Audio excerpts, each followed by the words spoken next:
We're going to get started. We're going to welcome to the Strathroy-Caradoc Service Board meeting, February 17th, 2026. Roll call. We are just waiting on member Brennan, who should be arriving imminently. Approval of the agenda. We do have one addition that we would like to make for some service presentations. So we have a recommendation that the service presentations be added to the agenda right before the review of the monthly police service reports. And a recommendation that meeting agenda be approved as amended. We will move in a second or that. Moved by member Grantham, second by member Hahn. All in favor? Perfect. Number 3, any declarations of pecuniary interest? Seeing none. Moving on. Reading correction, approval of the minutes from the general meeting minutes of January 20th. We have a recommendation that the meeting minutes be approved as written. We have a mover and a seconder for that. Moved by member Rowe, seconded by member Grantham. All in favor? Perfect. Okay, I will pass it off to Chief Campbell for the service presentations. Perfect timing.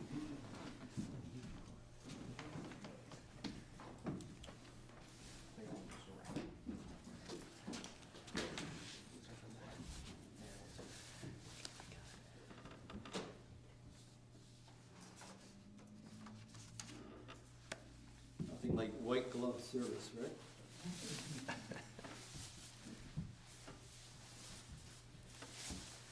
Getting the first one attached is always easy. It's getting the second one done up when you're... All right, well, thanks. First of all, I'm going to ask Deputy Chief Brett Cushman and Staff Sergeant Pat Whitenberg to join me up here first.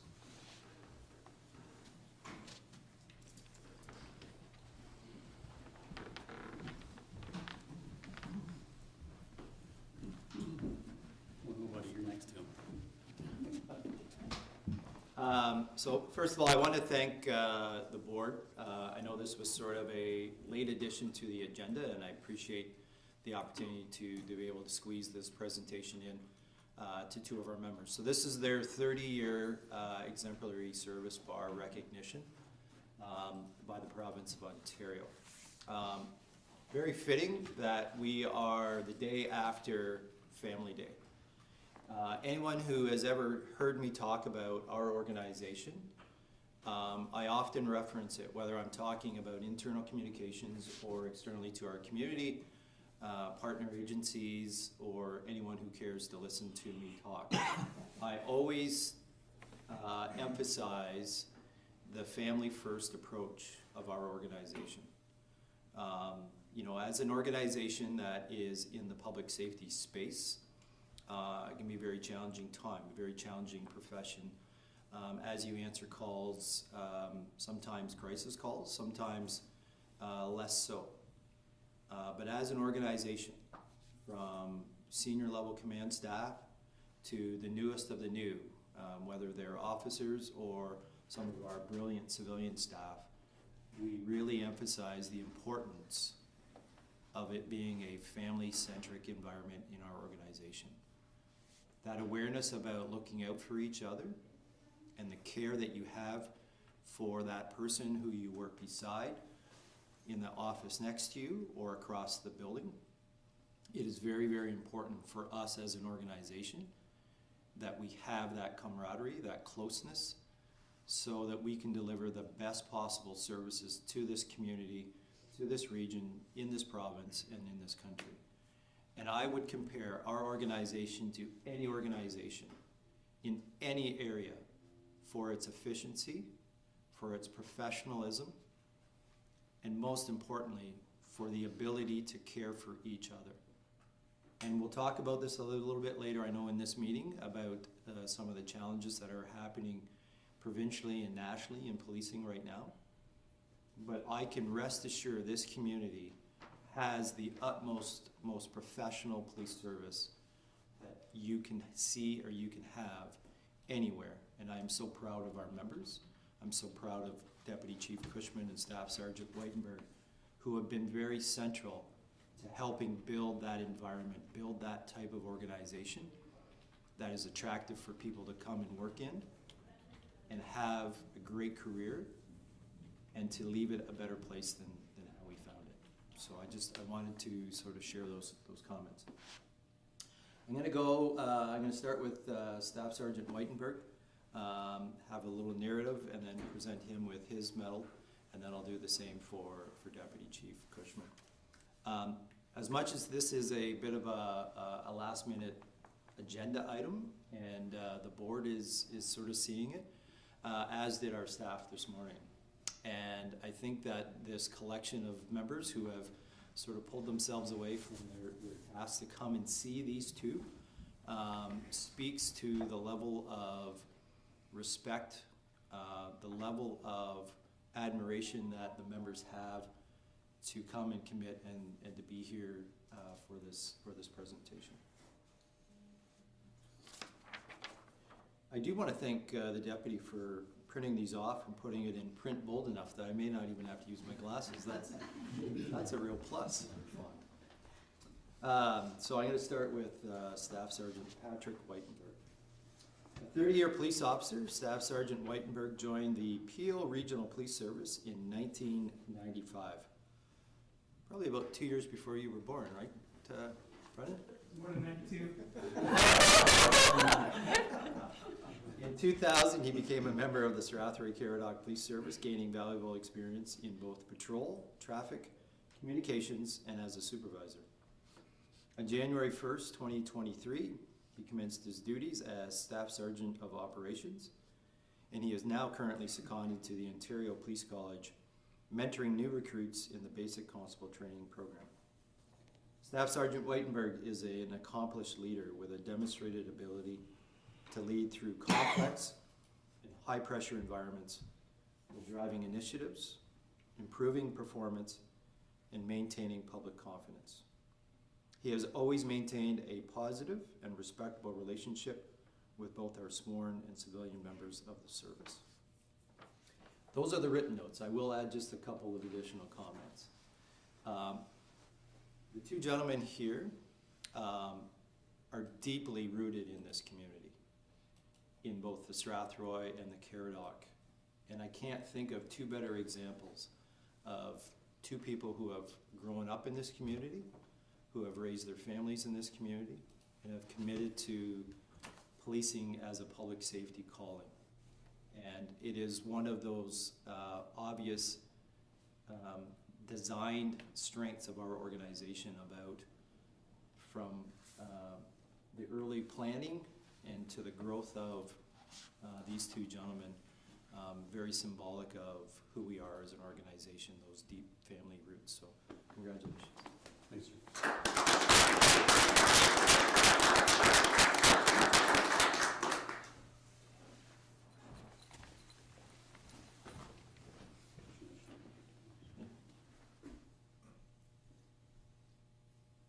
Can I get one with you in there? And then. Glasses off. No, big glare. Perfect. Thank you. Thank you.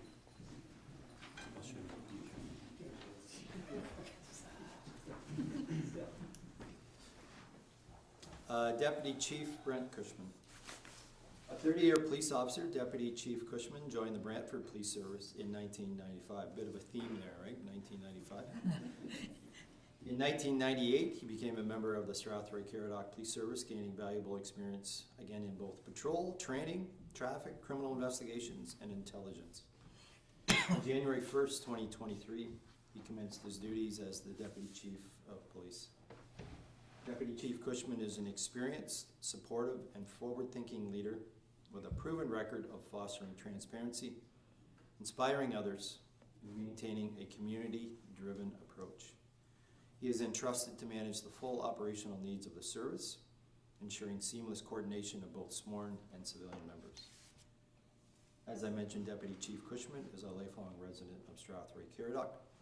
One quick add-on I will add, with the support of council and the exciting announcement about a building annex, Deputy Chief Cushman will also be the project manager for our organization, ensuring that there is full collaboration and cooperation with a member of the service as we embark on a very exciting period and chapter in our history. Again, that support comes from the support of the Police Services Board and the council as a whole. And I appreciate that support not only from this board, from council, and from our community as we have navigated this wonderful journey that will lead us to an exciting phase. So congratulations on your 3rd year.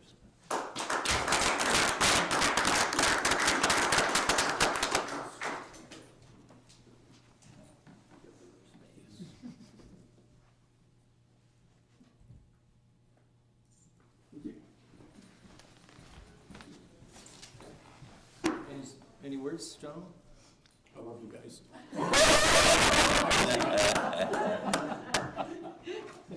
Everybody was here to see Pat because I didn't tell them I was. Yeah. I appreciate the opportunity to squeeze us in. So, Absolutely. Thank you too.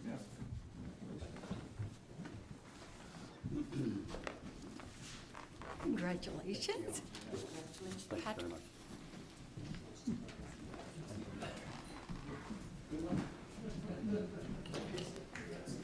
Nobody wants to stay for the rest of the meeting? There's Something we said. riveting stuff going on here. Summary after. Okay, you can find it online. Have a good day, guys.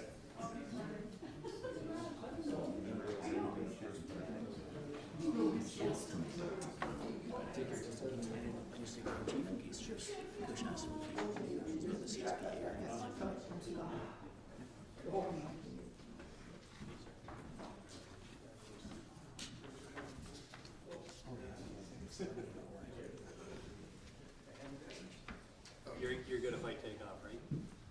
Sure. All right, take care.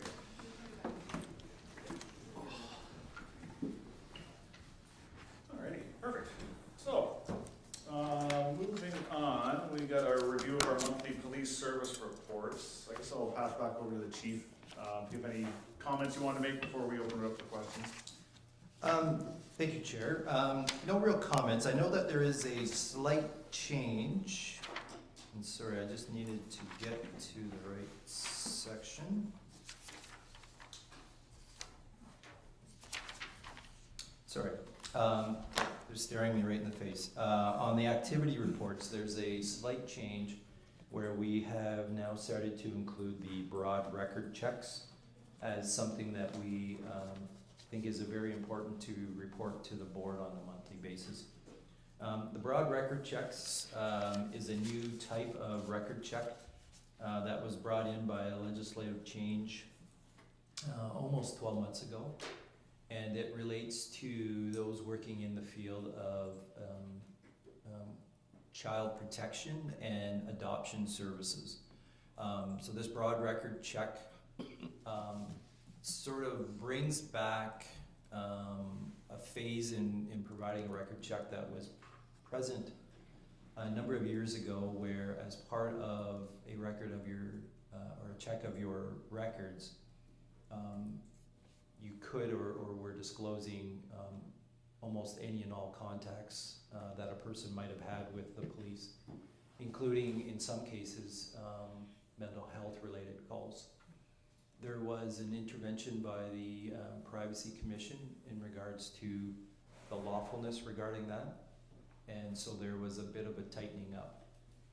The legislation that I mentioned that came back about a year ago sort of swung that back to where we were previously, in including these. So these are pretty comprehensive record checks that often require a deeper dive for an agency, a police agency, to ensure that they are providing full disclosure in regards to this. We have since sort of tweaked our response to these in regards to both the costing for them because of some of the extended work that goes into putting them together. And we have a member assigned who is dedicated to completing these in a timely fashion. We had paused the applications that had come in as we worked across the sector trying to get best practices from some of the other agencies in how they were approaching and processing these applications. I think that we have pretty well caught up, if I'm correct. I think that we've gotten close to, I think at one point we had 60-ish that were waiting in a queue, and we've worked through those to get them processed and delivered to the applicants. So But again, that's something new, and I wanted to provide a bit of an explanation to the board members what that meant and why they're being reported. Other than that, I don't really have any. The monthly reports just kind of speak to the information that is occurring, and certainly take questions from the board. Perfect. I think Member Hahn, you had your hand up. Yes.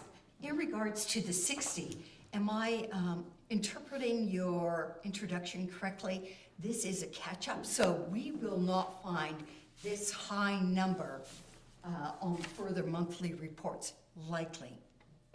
So through the chair to Member Hahn, that is correct. That 60 represents really almost a year's worth of applications that had come in. Again, as we sort of navigated, the understanding of the legislation to ensure that we weren't providing records outside of that scope, but also just ensuring that we were meeting compliance with the legislation. When you refer to the word applications, can you explain that a bit broader for us?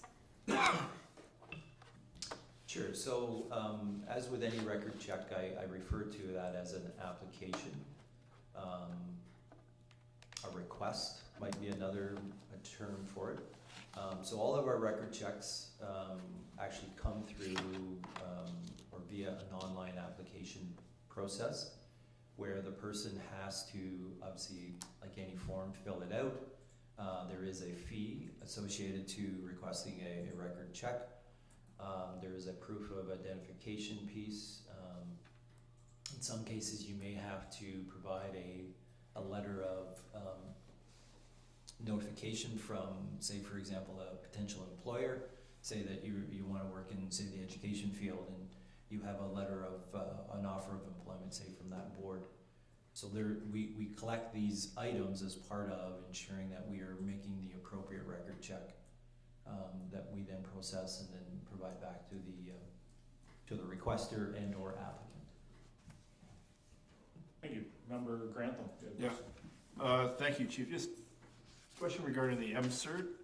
I think I'm going somewhere with my question. The MCERT resolved at seeing the hospital diversion. Does that refer to a call to the hospital to intervene? So through the chair to the mayor.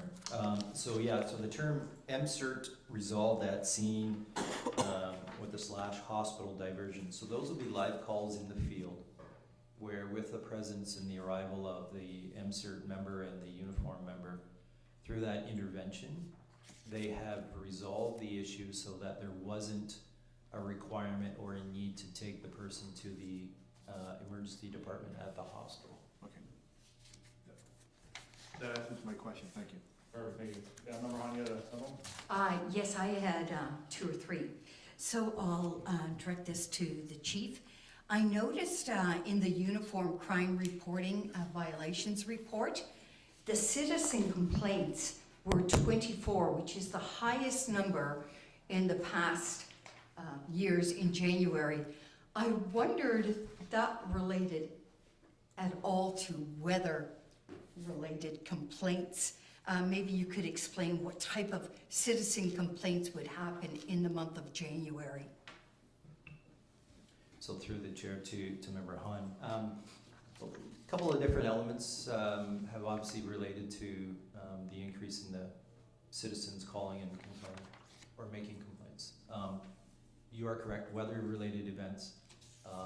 We have a high propensity of people calling in regards to traffic-related or concerns regarding traffic safety when the weather is bad.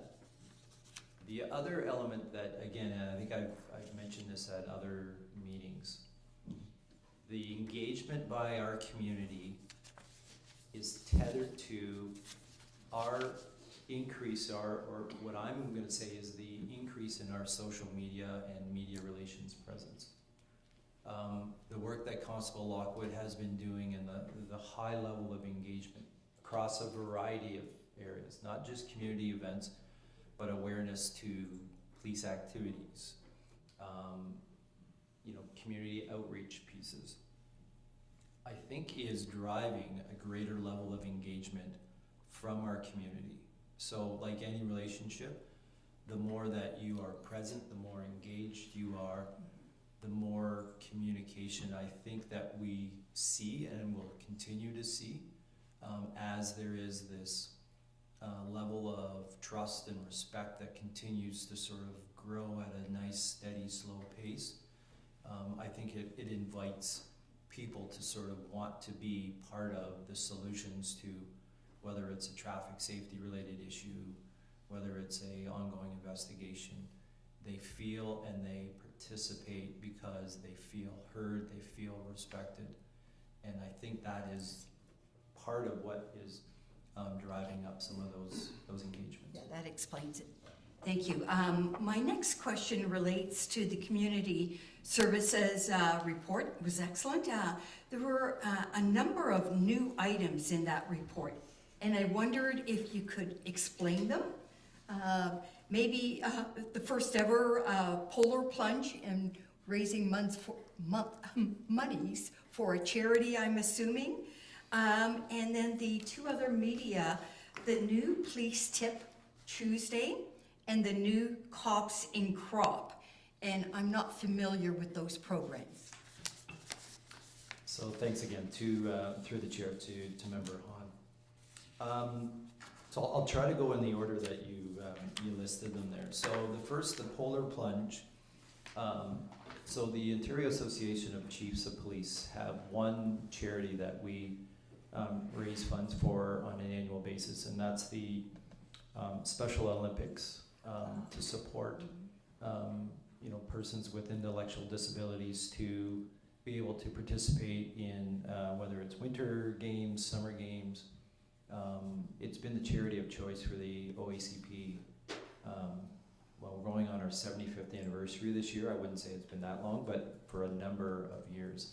And every year at the annual general meeting, we, at the opening ceremonies, there is a brief ceremony where there is a presentation of basically a check to the Special Olympics Foundation because of fundraising events that go on throughout the year. Polar Plunge is one of them. There is the Torch Run that we always participate in. There is a donut fundraising event. Like there's a number of events that they do. So we, for the first time, are planning a Polar Plunge that will occur on April the 2nd. Again, Constable Lockwood is really the driver behind building the momentum for that specific day. Both myself and Chief Beasley from the Strathroy-Caradoc Fire Department have I'll call it a friendly sort of program running where we are trying to outraise the other. In fact, I received my first donation yesterday to the site from a community member. But we purposely picked the Gemini and the joint high school property on April 2nd as a venue that would hopefully be inviting and bring about a lot of engagement from youth. I think we're all aware that at the school, the high school, there is a pretty vibrant program for people with intellectual disabilities who are students at Strathroy District Collegiate. So there's a lot of sort of purposeful planning about picking that location. And we're hoping that we will, as we continue to sort of message this, that we'll start to see some, corporate activity. Perhaps I mentioned at a management meeting here earlier today that perhaps directors or staff from town hall might want to participate. Matt. Yeah. Or the board chair, right? Yeah. So I think Unfortunately, I won't be in the country when that Polar Plunge goes on this year. Maybe next year. So, it's a wonderful, wonderful fundraising opportunity for an exceptional cause. I will say this, I went to an opening ceremonies last spring for the summer games in Brantford that was hosted by the Brantford Police Service, Brant OPP, and the Six Nation Police Service. And if you ever get an opportunity to go to a Special Olympics event, it is one of the most uplifting, engaging engaging events that you will ever go to. There is dancing, there is singing from the athletes, and it's infectious, and it's really a heartwarming sort of program. The other two, the Tuesday tip, again, it's as we sort of evolve our social media presence, we're looking at different sort of catchy sort of ways to, again, attract, draw in participation from our community. And the Tuesday tip is, it's kind of a play on the Wanted Wednesday. The Tuesday tip perhaps leads to us running out of pictures to pose on the Wanted Wednesday, I will say, maybe is one way. And then the cops in the crop, I think if you dive into social media and see, there are these episodes where you get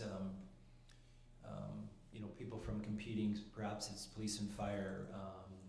I know that Constable Lockwood had Chris Soares from My FM, and it's really the best way to describe it. It's the best dad jokes in about a 3 or 4 minute spiel where they sort of say to the other, it's kind of a bad joke about the other's sort of profession, but it's meant to sort of just, again, show that there is this strong relationship, this community spirit.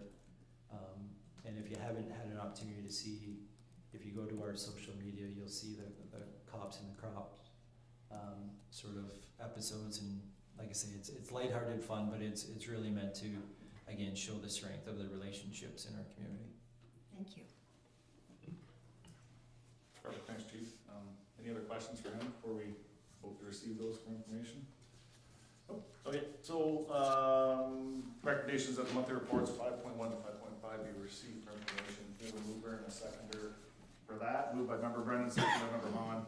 All in favor? Yeah.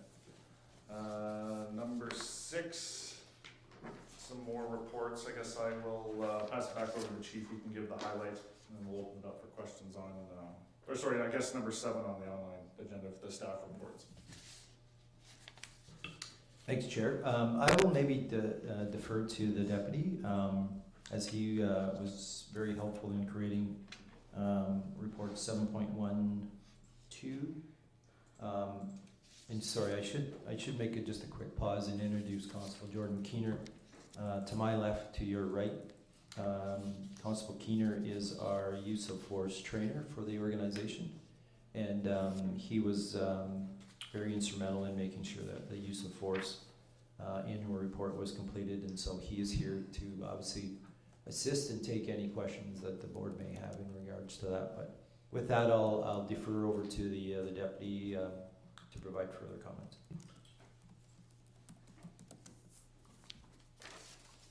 So under 7.1, under 7.1, the police officer appointments, I believe there was an error and we just had it for information. It needs to be approved, for the appointment to be approved.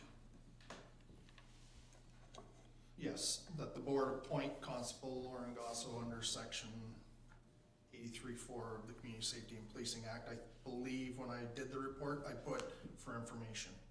So. Yep.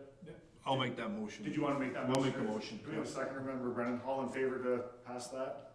Perfect. Thank you.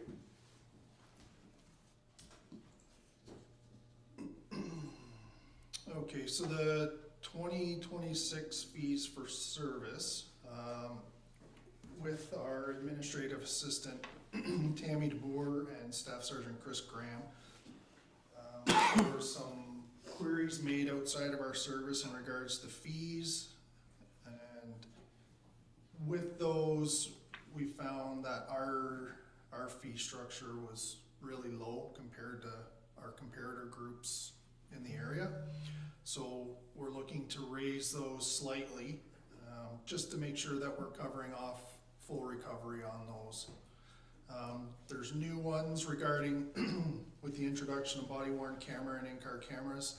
There's a lot of requests for those now, and they all need to be redacted to make sure that they fall under the Freedom of Information. So that's a new one. as is the Cannabis Grow-Op Clandestine Drug Laboratory, which I hadn't heard of until just recently. But that's if a realtor is looking to sell a property and they want to know if it had ever been used as a grow operation or a drug lab. So that's what that's about. Pay duty and officer rates, obviously with the new CBAs, those hourly rates went up.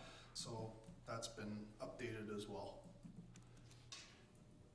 Happy to answer any questions if you have any on that.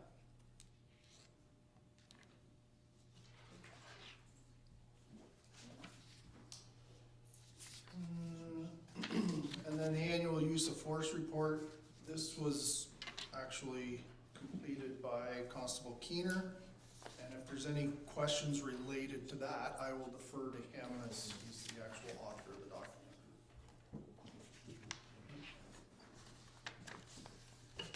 Member Grantham? Yeah, it's a question. Very interesting report. I found it very informative to read it. So my question though, and it's always how do we compare to other municipalities, towns our size? We're gonna have the year over year. So I don't know whether Constable could comment to it or not, or yourself, Deputy Chief. Our use of force, how does it compare to other? And that may not even be a relevant question, so I'll apologize up front, but I'm always curious. How do we stack up versus other municipalities? Oh, I'll take it away. Okay. Morning, everybody. So in reference to your question, how do we stack up to other police services? I think we are a very unique service as when it comes to the size of our members and our community and everything like that. I can see pretty much when looking at previous use of force reports from other years and everything, we're kind of on the same level, like not much has changed, maybe 2 or 3 reports there.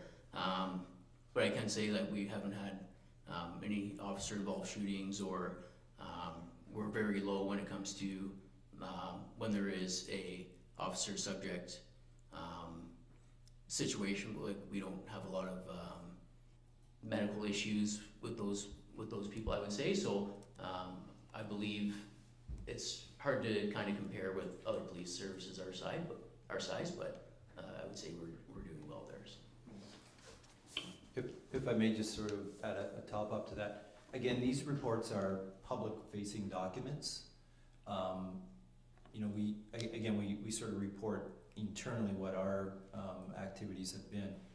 I think that if we wish to, or if that was the question or the ask of the board, to come back, say, at a future meeting with a bit of a scan, say, regionally or within our comparator group, to show what our annual use of force reports look like compared to, say, that comparator group. I'm sure that we could probably pull that information from those public-facing documents to, again, present a picture if that is the ask of. Yeah, so those documents from other police services are made public as well, so if that's something that the board is interested in for next year, as in comparisons to services our size, that's something I can certainly put together. So. Perfect, thank you. Member Brennan, you had your hand up. Thank you, through the chair, to Constable Keener. I guess the other side of a use of force report in terms of the public would be, to what extent is de-escalation training a part of the program that you oversee? Thank you. Yeah, in terms of de-escalation, we've most recently gone from our old 2004 use of force model to the new public police interactions training aid, which is a focus on more conflict prevention and de-escalation. So in terms of our annual use of force training, the CSPA, Community Safety Policing Act, has implemented a mental health crisis response training that's done annually by our members. Still working out a little bit of kinks. Services are having their issues, how it's going to be rolled out and everything like that, but it's a focus on de-escalation and conflict prevention before we are having to use force on those subjects. So. Perfect, thank you. Member Hahn, I'll get you next. Just a question on that statement. Yes. Is that offered annually? Is that mandatory training annually? It will be a mandatory every 12-month training, yes. Okay, so every year. My other question was, I was interested in the average length of service And I know it's 20 situations outside of the animals.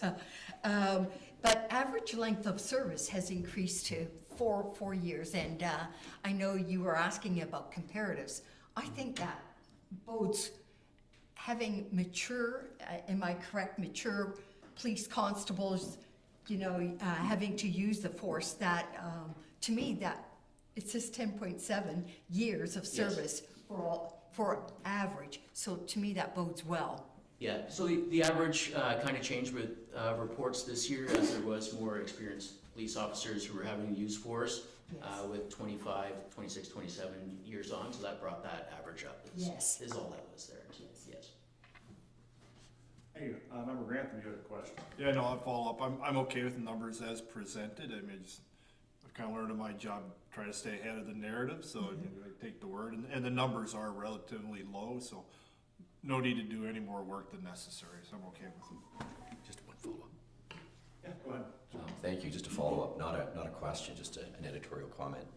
In light of what people have seen going on in the United States in Minneapolis with ICE, it's very reassuring to get a report like this on the minimal and at times, when it's absolutely necessary use of force, the discretion that's used and the training that is used in de-escalation. I think it's a model that our neighbors to the south can certainly benefit from. Absolutely, thank you very much. Before we move on, we just need to go back and revisit, for the updated fees of service, there's a recommendation that we receive and approve those updated fees for service. Do we have a mover and a seconder to approve those? Moved by Member Brennan, seconded by Member Grantham. All in favor for that? Okay, perfect. Any more questions, comments about those reports? Yeah, Chief? Yeah, just maybe to draw this to a close. Again, when I review this report on an annual basis, some of the numbers that really strike me as being important are, close to 400 arrests that are made in a year. That's almost, it's more than one per day. Just shy of 9,900 incidents in a year. And and I'm going to say this very directly, 21 use of force reports. 8 of which are for, putting an animal down. So again, if I go back to my grade 8 math, that gives us A very low number. Very low percent, yes. Good thing that wasn't on the chief exam. But so my point is, that is a very, very, very minuscule amount of time where there is the reliance on use of force to bring someone into compliance. And again, of that, 12 of those are the use of the CEW. 7 of which, it's really just the show of the device, which isn't even actually being activated. It's just the presence of the.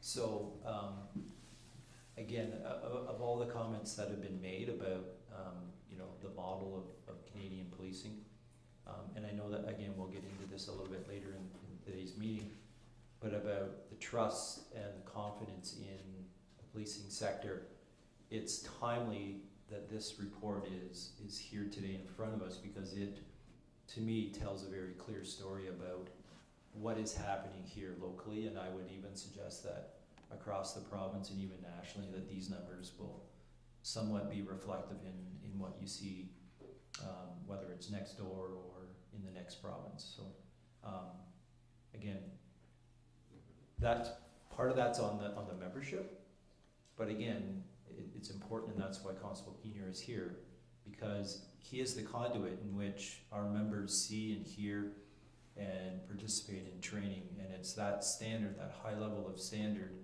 about what is expected of you, what you are legally responsible for, provides really the groundwork about how we operate on a day-to-day basis. So I want to thank Constable Keener for that work in that space. But again, I also want to recognize the board in their support, and specifically the funding supports that allow us to have the tools that make us the most effective that we can be in delivering a safe and reliable service to our community members that again is translated in this report. All right, thank you, Chief. Member Hahn. As a follow-up to the chief's comments, and I believe both the Use of Force and the Missing Person Act have to be published on our website. And is there an opportunity, as you mentioned, Chief, it's really timely in conjunction with the issues happening in the States that we outline a little, these low numbers to that 9,900 apprehensions percentile or something of that nature prior as a lead into the report. So through the chair to Member Hahn, a great question. And again, I know I'm not trying to defer to a later conversation. I know that's going to happen here, but I'll maybe sort of start with part of my answer here now is that messaging is paramount right now. Yes. And it was some messaging that just over a week ago, I had a great opportunity to attend an event at Queen's Park where obviously the Inspectorate of Policing announced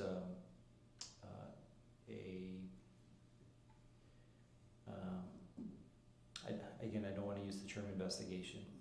An inspection, right? A review of policing operations. And so it's this type of discussions, I think, should be in the public space, should be commentary that not just chiefs, but anyone who is working in the profession, whether it's a frontline member, whether it's part of your civilian staff, whether it's from an oversight, a governance perspective, whether it's from a ministry perspective. I think that the more that the community and the public hears and understands this commentary, it helps reinforce the professionalism, the level of commitment that policing organizations in this country have, and the requirement about the need for the community to respect us as an entity before they will have any level of participation. It's as simple as that. It starts with a level of trust, and we need to, every day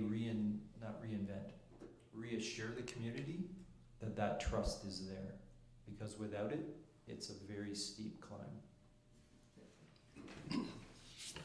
Thank you, Chief. Okay, we will have the motion then to receive all these reports for information. Do we have a mover and a seconder for that? Moved by Member Brennan, second by Member Rowe. All in favor?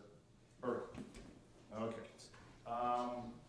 Move on to next item, the Inspector General announcement. So we'll leave it up to the Chief to kind of give us a background and bring us all up to speed on the current events.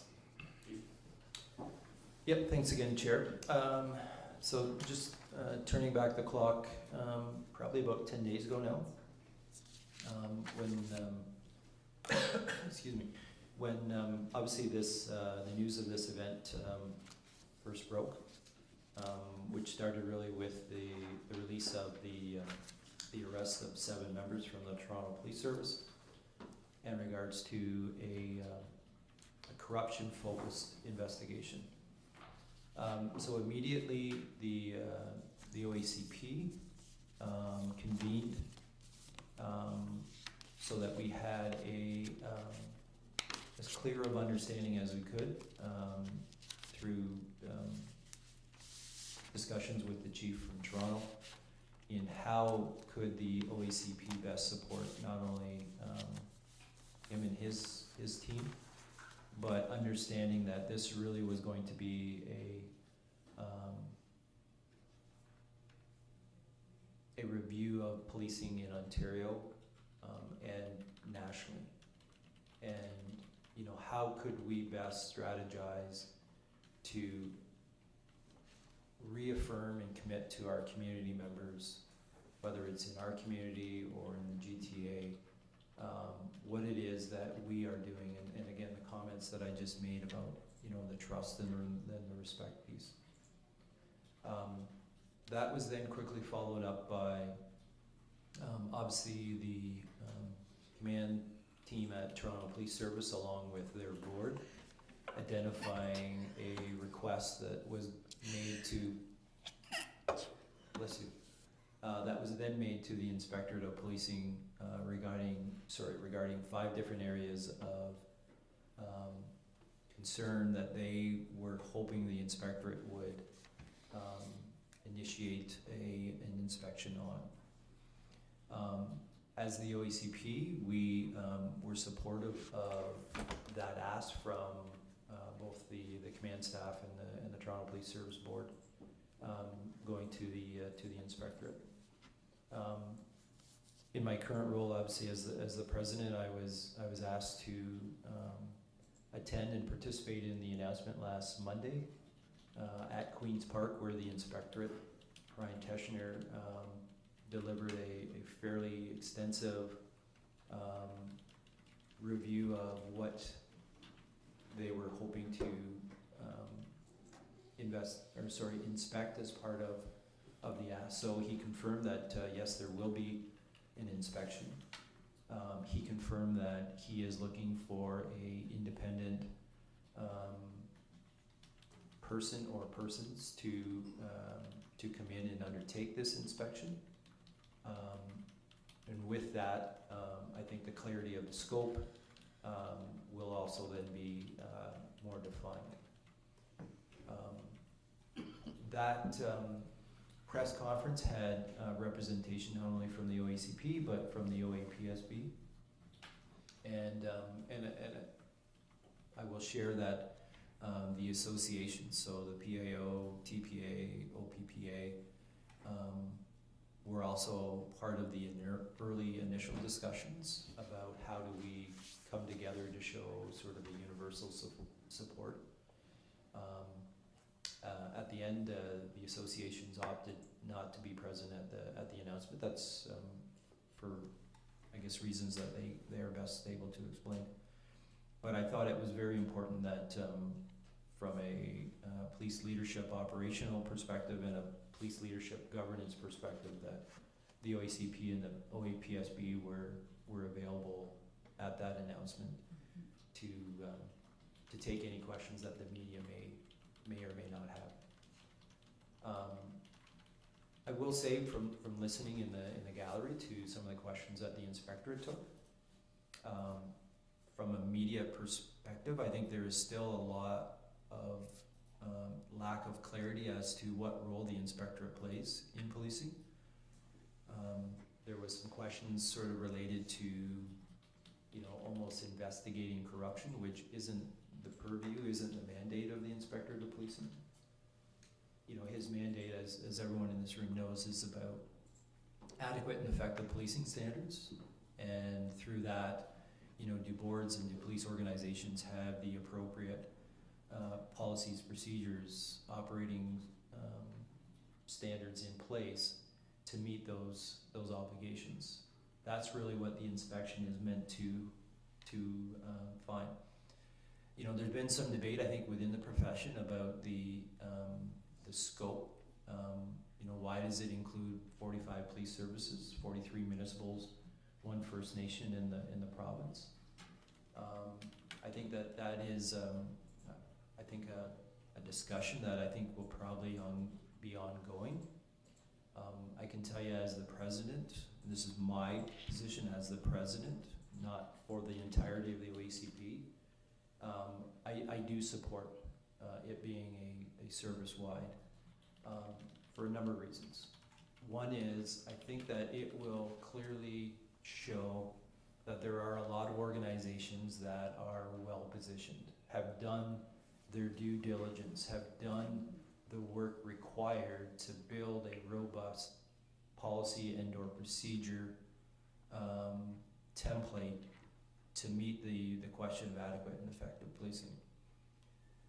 I think it will also demonstrate that boards have done that, they are too well positioned, and again have provided the tools, the products necessary for them to be better governors, but for their police organizations to be, again, well positioned and able to execute these operations.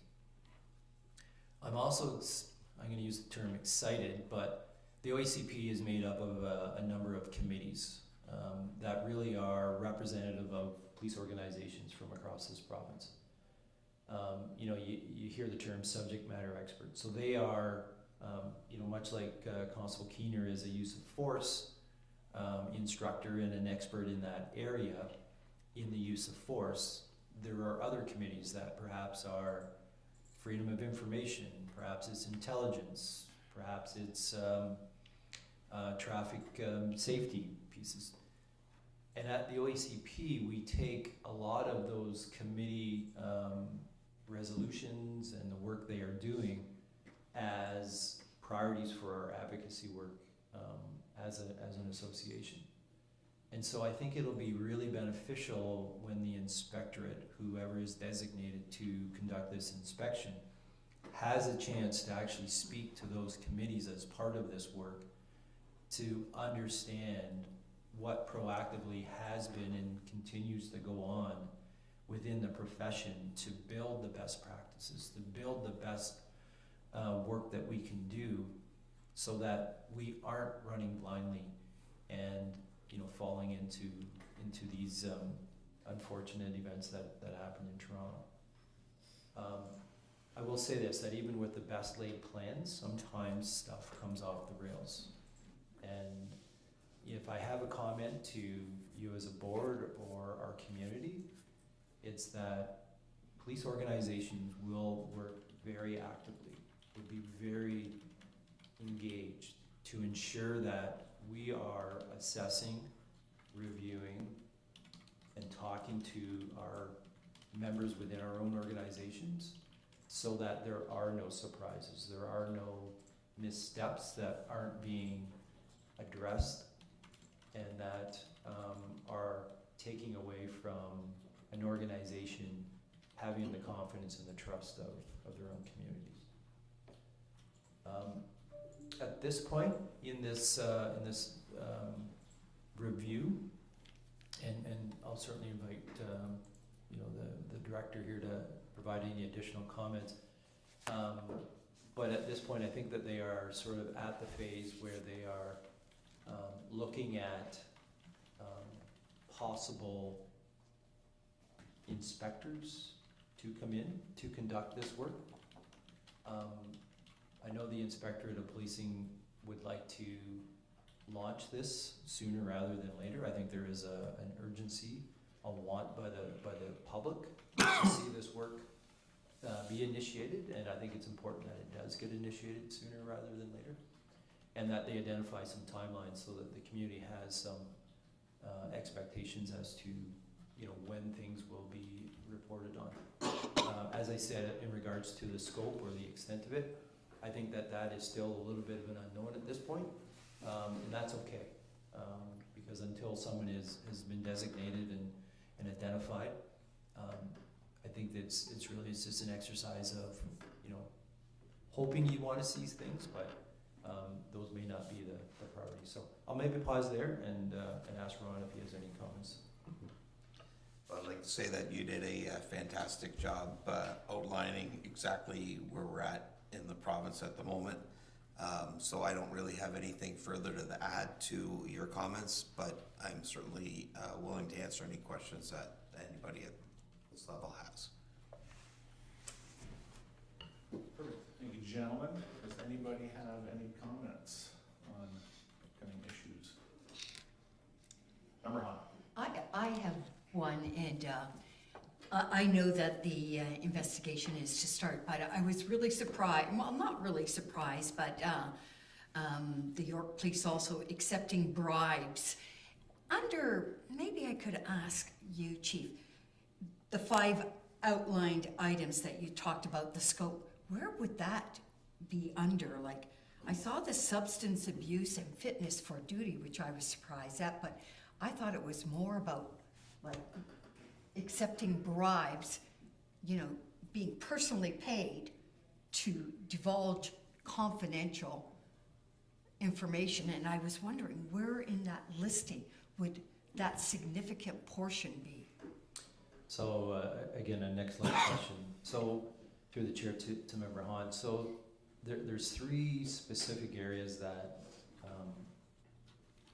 again, from just my experience in the profession, where there are opportunities for a member to sort of be exposed to corruption. So, accessing information. There's an area in regards to property care and control. So accessing items that have come into police possession, and then supervision are three sort of areas that, if seen individually, may not sort of provide or expose a lot of challenge for a member or an organization.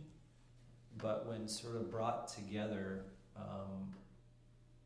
it creates opportunities, I will say, where someone could take or access to information or items that have come into possession of a service that could then be used as currency, for lack of better terms. When someone is attempting to bribe a law enforcement official, you know, it's about information, gaining information or gaining leverage is really, you know, I think everyone in the room probably understands and agrees that's how bribes occur. It's about, you know, someone having leverage over someone or something. And so those areas of the inspection, I think, are meant to be sort of focus areas for police organizations, to ensure that they have strong, robust procedures, policies in place, to ensure that there is perhaps maybe multiple checkpoints in regards to your property care and control piece. Robust auditing functions in regards to who is accessing databases, and that is in place. So we have records. As an example, we have users that have access to MTO records. Canadian Police, I always get the CPIC acronym wrong, but access to that information where, you know, you find out if people are charged or what their conditions might be. But we have controls in place. There are auditing functions in place to catch inappropriate or misuse of that information. I'm just going to talk a little bit about the supervision piece, because to me, the read on that is organizations have those policies and procedures, I'm going to say, on the books. But are we executing our responsibilities in the fashion and in the consistent way that we need to? I think that, again, this is my own opinion, I think that is what is maybe behind the inspection in regards to that specific area. Good. I think I've closed that loop of that question I asked. Can I jump into that a little bit? So I think what you can read from that is police officers, like everybody else, are human. Yes. And they have frailties, right? And they may be in situations where they are exposed, and once that frailty, that exposure is leveraged by these agencies, they're trapped, right? Yes. So that's where the, you know, mental health and the fitness for duty really comes into play, is that continually check to make sure our people across the province, if I can say that collectively, are functioning at their highest level. Yeah. Thank you. Thank you. Member Grandpa. Yeah, thank you, and thanks for the report, Chief, and appreciate your service. What I want to say to the board is I have the utmost 100% confidence in our police service, but I think it behooves us as a board, knowing the scope, the community eyes on this activity, that we ask the chief to keep us fully apprised moving along. If there's anything, again, expect we're squeaky clean, for lack of a better word. I apologize for the phrase, but I think it would behoove us as a board, though, just to watch over this and ask the chief to, if anything, when somebody's come, just so we're not caught in the public without knowing. That is our role, is oversight. So just ask the chief, just keep us fully apprised moving along. Thank you. Yeah, Member Rowe, and then I'll move over to Member Brennan. Yeah, I just wanted to make a comment, Chief.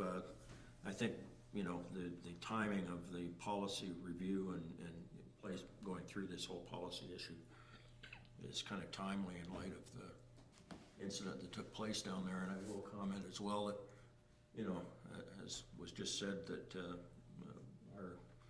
our first responders and folks are human beings. But I have seen other individuals in my career. There's always rules and policies in place, but you have to adhere to them, and you have to have oversight and audits and so forth. And I think that this is a bit of a wake-up call, and I think the inspectorate is on the right track, and certainly we support that move. Sunlight has a lot,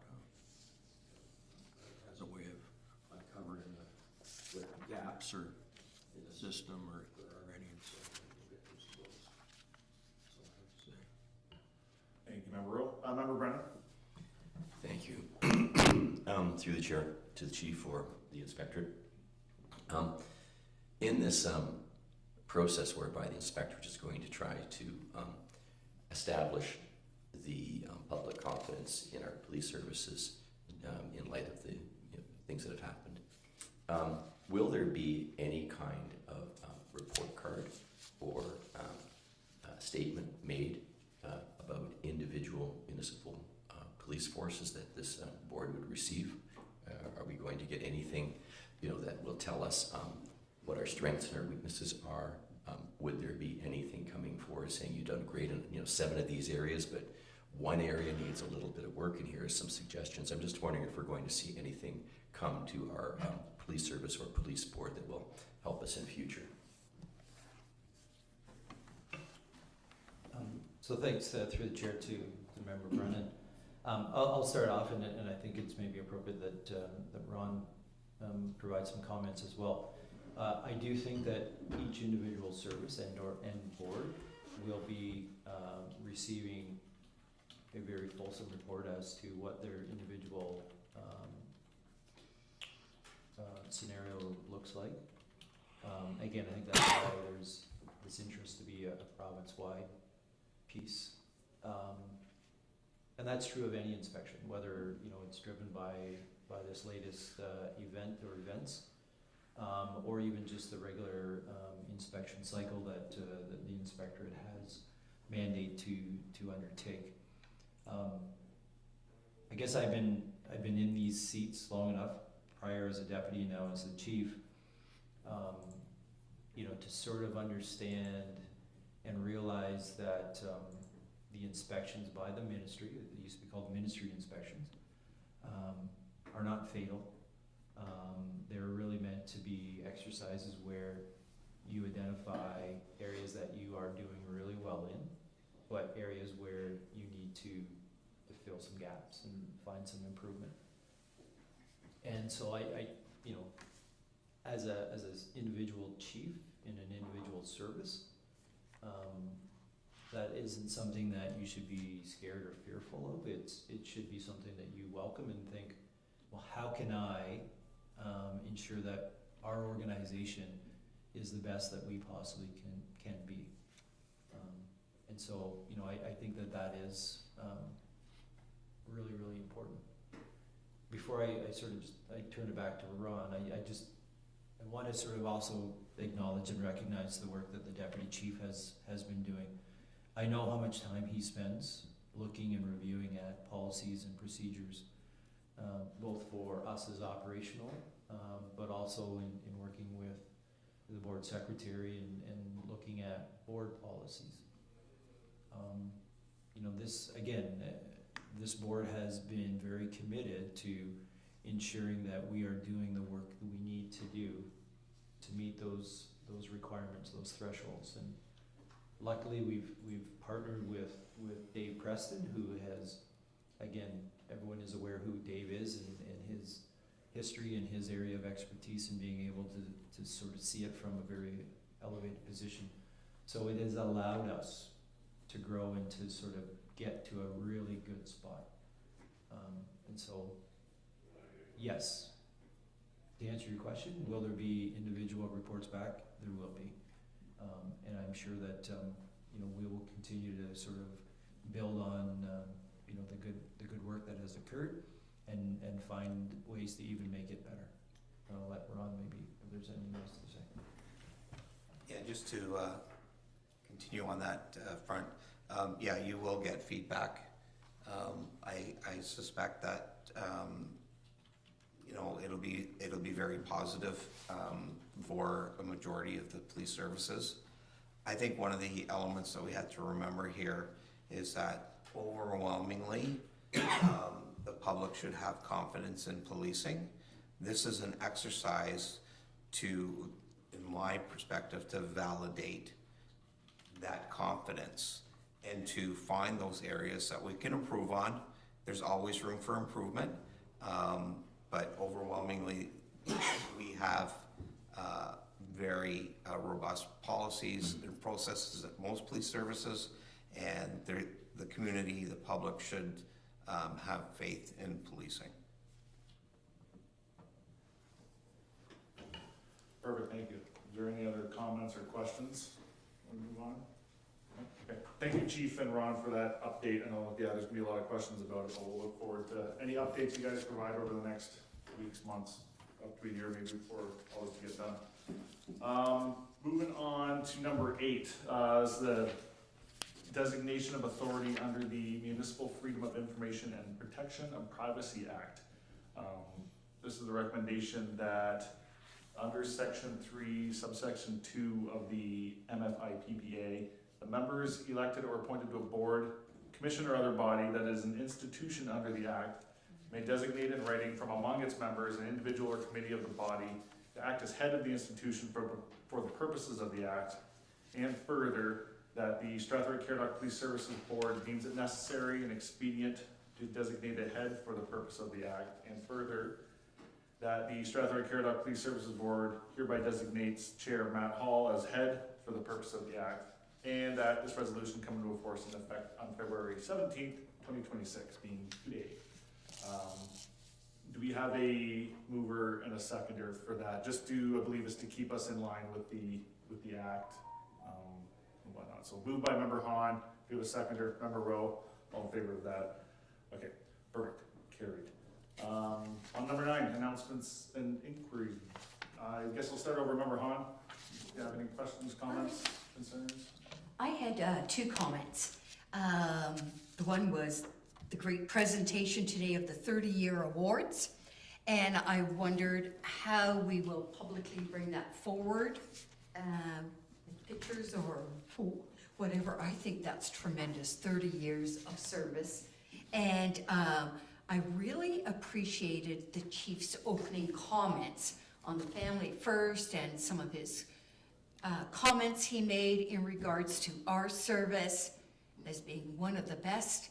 And I wondered how socially we can bring that forward again with everything that's transpiring right now. I think this is an accolade that we should recognize. So I can leave it with whoever does our social. Through the board chair to Member Hahn, tooting our own horn isn't something, but yeah, I understand the importance of events like today, kind of help reshape and reform, you know, that trust building exercise that, as I say, is something that I think we wake up every day and realize we have to do it all over again, because that's where the consistency comes from. But yes, we can look at, certainly I think we'll share probably the pictures of both the deputy and the staff sergeant, and we can build on that momentum. Perfect. And my second question, again for timeliness, and I know that London has brought this forward. There was so much publicity on, you know, the homelessness encampments and the extreme cold that we've experienced in both January and February, and do we have places to, you know, bring the people out of these situations?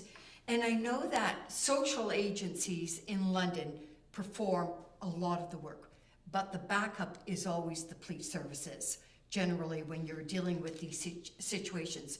So my question to the chief or deputy chief is, in Strathroy-Caradoc, have we faced some of these concerns this past winter with the extreme cold temperatures in the evening? I know we have warming centers in the day, but how do the police process some of these situations maybe in the evening? And I don't know if this is an important situation in Strathroy-Caradoc. So just for our information. So I do know the mayor, and out of respect, I'll let him provide the first comment. No, I want to joke, because this has been not a common question, but we had this discussion at council. Councillor Pammer asked it, and also myself, I meet with the mental health group. You're correct, we do have the warming centers during the day, the library, but we also have the county, I'm going to get the phraseology wrong again, but there's a county point of contact who's at the library, and they will not leave anyone unsheltered. So if someone comes in during the day and they can't find it, don't have a place during the night, they will find a place for them. So from that side, from administration, from the county and the town, again, it's through the county, but it's a community navigator, that's the term, the community navigator, and they're at the library. So again, yes, we only have something during the day, but if they approach during the day and don't have some place during the night, they'll be taken care of. I'll turn over to the chief task. So through the chair to Member Hahn, and again, thanks, Mayor, for those comments. So this is a scope of work that falls really within the MCERT umbrella.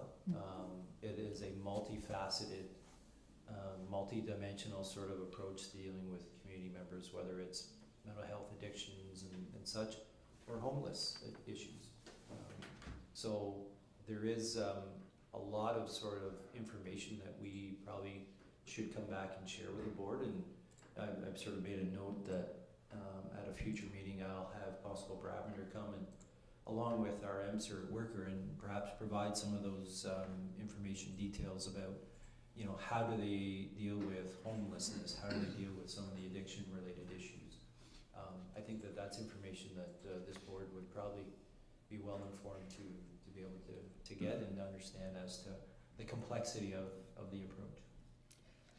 Do we in Strathroy-Caradoc, and it's a broad area, have many tenting sites? I'm not that familiar with that, but often they're not on the direct area, so. Yeah, so a great question. This time of year, I don't think that there is really much of a presence of that. Obviously, as the weather warms up and we get into the summer months, again, I think this is information and questions that through our designated officer in MCERT, they would be able to provide a greater scope of understanding of what does the local situation look like and how are we addressing it. You know, we're just right across the street from a really good center there at 37 Frank Street, who I know that, you know, we talked earlier about some of the events, community events, and the hockey game that we participated in, well, I guess about a month ago now, helped raise funds for that specific, you know, enterprise. So there's lots of good things. You know, you have my commitment to bring the MCERT team back to the board to provide some further information and allow you to sort of see just the different scope of work that's being done. Thank you. Thanks, Chief. Mayor Grantham, do you have anything? No, okay. Member Rowe? No. There's nothing for myself either. Member Brennan? Oh, I'll just take one more hit at it here. Civilian oversight of police activity, I think, is so important, and as well as the activities of the inspectorate, because it emphasizes the idea that, you know, local oversight of our police forces is something that is necessary to maintain the confidence of the public. And again, if one takes a look at the activities that are going south of the border right now and the excesses that happen there, I believe they've lost all sense of maintaining a balance between the rights of the accused and the rights of the victim and public safety. So I really appreciate our people call them police officers, but also peace officers. I think that the efforts are being made throughout Ontario and here locally that people will not fear our police forces, but will in fact gain some kind of reassurance that we have a professional force that's dedicated to maintaining public peace. So that's just a little comment in light of what's been going on. I think we should sometimes take a moment and appreciate what we've had. And I just think the contrast with some of the excesses that we see in the United States, or I call it the excited states of America right now, just makes us pause and be thankful for what we have, and we work hard to preserve it. Thank you. Excellent works. Thank you very much. Okay. Scheduled meetings. Next meeting's Tuesday, March 17th, then Wednesday, April 22nd, then Tuesday, May 19th. Chair. Sorry? Yeah, go ahead, sir. Under section 9, there was a delegation of authority. I don't know, I'll ask the clerk, I guess, maybe, if that's something that needs to be by motion or whether that can just be signed off. That's to delegate the chief and Staff Sergeant Graham to complete the FOI processes. That was the sheet that I had signed. I think we voted on the designation of authority to designate me as the head, and I think I was able just to sign that to delegate down. So you should be good. Thank you though for double checking. Adjournment. We have a recommendation February 17th. Police Service Board meeting to be adjourned. We have a mover for that. Member Brennan, second member Grant, all in favor. Okay, perfect. Thank you, everybody. Yeah, so we were agreeing for the next meeting.